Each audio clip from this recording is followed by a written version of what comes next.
किसान भाइयों एवं बहनों, दुधारू पशुओं में फैलने वाला एक रोग होता है जिसे थनैला कहते हैं।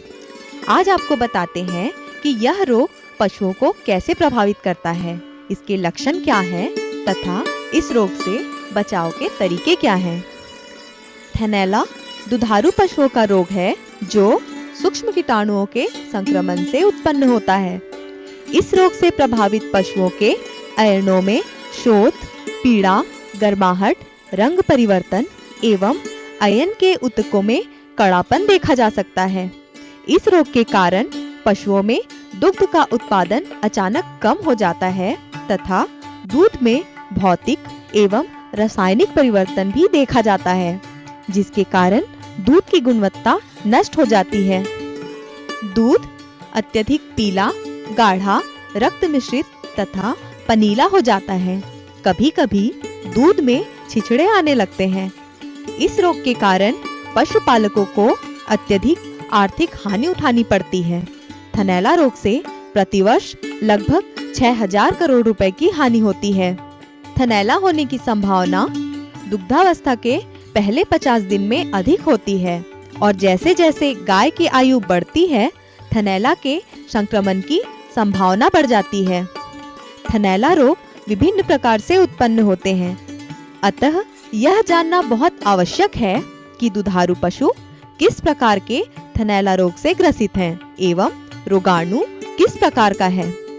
अगर यह जानकारी हमारे पशुपालक को पता चल जाए तो थनैला रोग से होने वाले नुकसान को काफी हद तक कम किया जा सकता है। यह रोग 2 प्रकार का होता है। एक तो वह जिसे हम लक्षण के आधार पर पहचान सकते हैं, जिसे लाक्षणिक थनैला रोग कहते हैं। दूसरा लक्षणहीन थनैला रोग होता है, जिसकी पहचान प्रयोगशाला में ही संभव है। सबसे पहले हम बात करते हैं लाक्षणिक थनैला रोग के लक्षणों की। लाक्षणिक थनैला रोग से ग्रसित पशु के अयन में शोथ, पीड़ा, गर्माहट, दूध में रंग परिवर्तन एवं ऊतकों में कड़ापन, थनों में असामान्य रिसाव, थनों में सूजन, दर्द, सड़न व पस पड़ना, थन की बनावट में बदलाव, दूध में पीलापन तथा गाढ़ापन, रक्त मिश्रित दूध तथा दूध में छिछड़ों का होना। रोगी पशु को ज्वर भी हो सकता है। पशु की धड़कन तेज हो जाती है तथा पशु जुगाली करना बंद कर देते हैं। इस रोग के लक्षण थनैला उत्पन्न करने वाले जीवाणु पर निर्भर करते हैं। थनैला से ग्रसित थन के दूध में सोडियम एवं पोटेशियम लवणों की मात्रा बढ़ जाती है।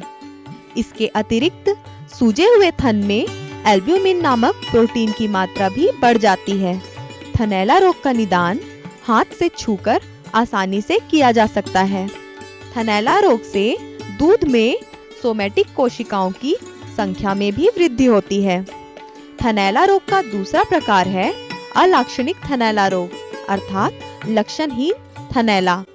लक्षणहीन थनैला रोग से ग्रसित दुधारू पशुओं में कोई भी परिवर्तन देखने को नहीं मिलते, जैसे कि न तो थनों में ही कोई कमी देखने को मिलती है और न दूध में कोई खराबी। लक्षणहीन थनैला रोग से लगभग 15 से 50% तक दुधारू पशु ग्रसित होते हैं। इसमें रोगाणु दूध ऊतकों को हानि पहुंचाते हैं तथा दुग्ध उत्पादन में कमी आती है। इस प्रकार का थनैला रोग स्टेफाइलोकोकस ऑरियस नामक जीवाणु से फैलता है। अब बात करते हैं कि थनैला रोग के फैलने के क्या-क्या कारण हैं। वैज्ञानिकों का मत है कि थनैला रोग को फैलाने में 100 प्रकार के कीटाणु जिम्मेदार हैं। थनैला रोग से ग्रसित थनों में यह सभी कीटाणु पाए जाते हैं।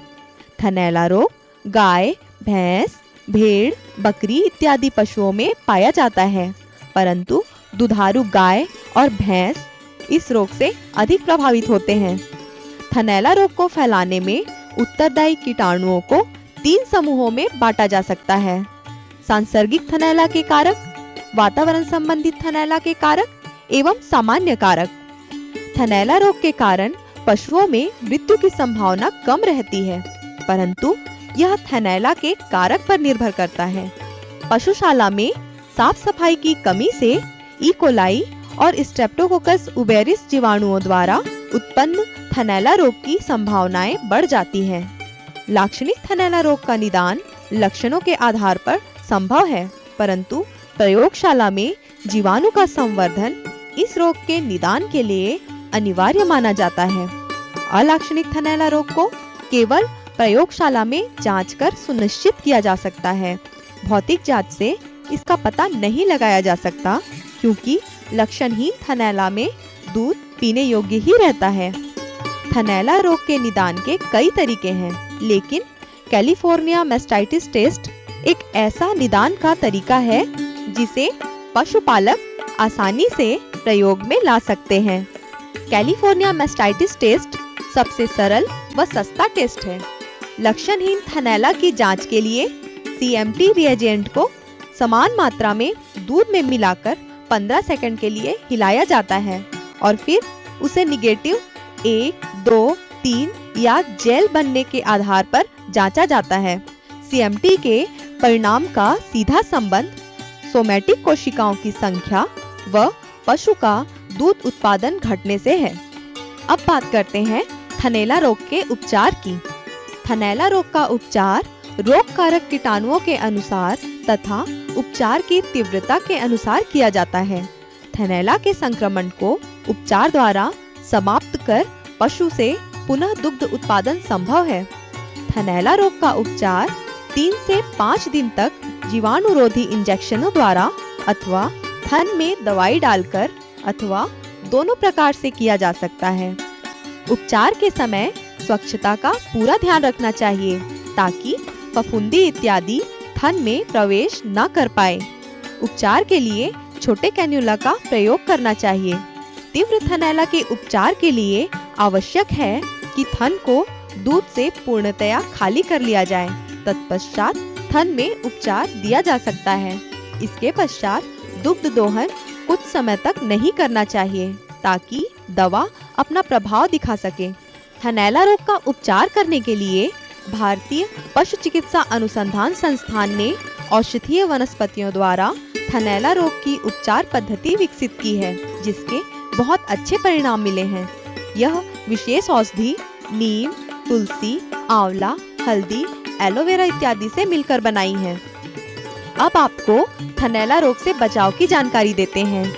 थनैला रोग से बचाव के लिए सर्वप्रथम पशुशाला की स्वच्छता बहुत आवश्यक है, क्योंकि थनैला रोग का संबंध सीधे तौर पर स्वच्छ डेयरी प्रबंधन से जुड़ा है। पशुशाला को फिनाइल अथवा सोडियम हाइड्रोक्साइड जैसे कीटाणुनाशक घोल से प्रतिदिन सफाई करना चाहिए तथा बीच बीच में चूने का छिड़काव करना भी आवश्यक है। दूध दोहकों की स्वच्छता भी अनिवार्य है। हर बार दूध दोहने से पहले दुग्ध दोहक अपने हाथ, पशु के थन एवं दुग्ध दोहन मशीन की अच्छी तरह से सफाई करें। दूध निकालने से पहले हाथ एवं थनों को रोगाणुरोधी घोल से साफ करें तथा सुखाएं तथा दुग्ध दोहन के बाद भी इसी घोल द्वारा अयन को धोना चाहिए। ऐसा करने से इस रोग के संक्रमण से बचा जा सकता है।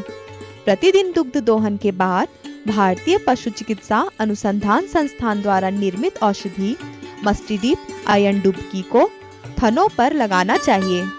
दुग्ध दोहन की प्रक्रिया भी थनैला रोग के लिए जिम्मेदार है। इस बात का ध्यान रखना चाहिए कि जिस पशु को थनैला रोग एक से अधिक बार हुआ हो, उस पशु का दूध अंत में दुहना चाहिए तथा थनों से पूरा दूध दुहना चाहिए। किसान भाइयों, थनैला रोग दुधारू पशुओं का रोग है। थनैला रोग से ग्रसित पशु के दूध में कमी आ जाती है, जिसके कारण कई बार थन खराब हो जाते हैं।